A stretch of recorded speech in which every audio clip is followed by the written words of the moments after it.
My friends, a storm is coming. Darkness unfolds across the world. It surrounds us at all times. Calls for violence grow louder every day.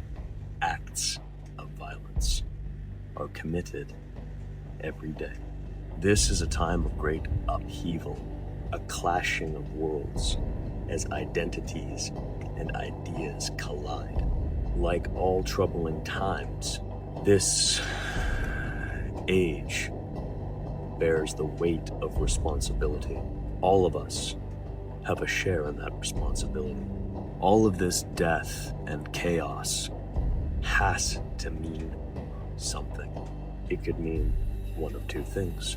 It could mean that we use it as an excuse to escalate, to continue to add fuel to a fire that has been burning longer than any of us can even comprehend. Or it can mean we use it as inspiration to act as agents of change. Each of us are responsible only for our own conduct, our words, and our deeds. Each of us has to reflect deeply about what kind of men we want to be. What is it that you want to come from this? Do you want more death, more chaos, more pain, or do you want to put a stop to the needless violence and promote peace? It doesn't matter what your beliefs are.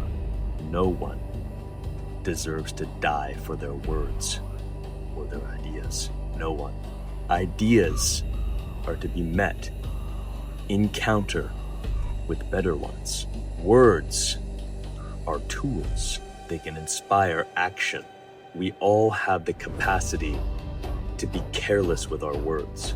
We all have the capacity to make choices with respect to our actions. And so, I ask you once again, what weight, what legacy do you want your actions and words to leave on this world in the short time that you have? To meet ideas with violence is the coward's way out.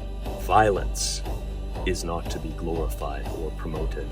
Even if we try to use violence to silence our enemies, we only permit them to do the same to us. We have to make this mean something. We have to be forces for good in this world.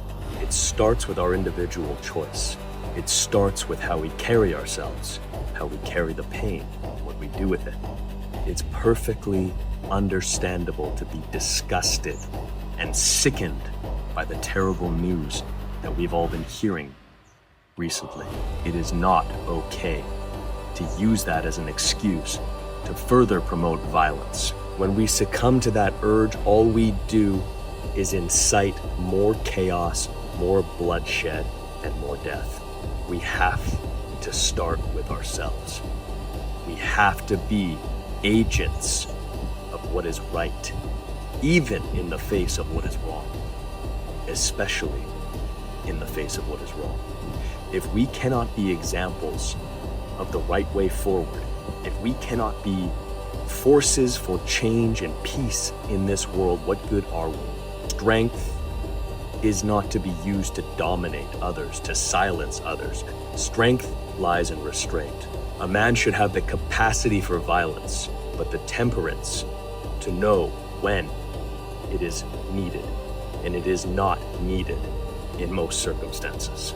Haste to violence is the coward's way out.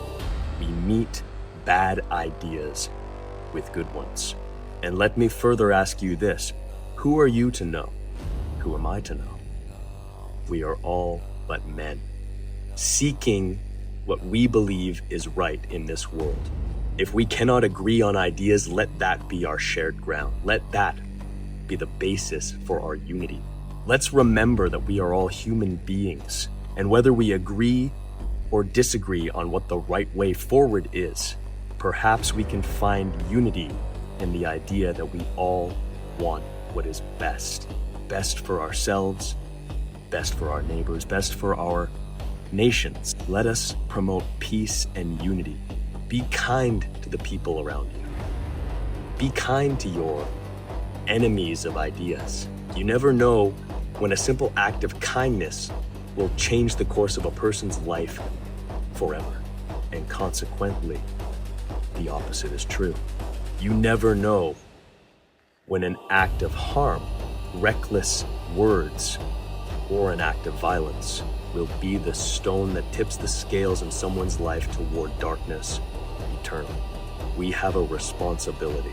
We need to make this mean something.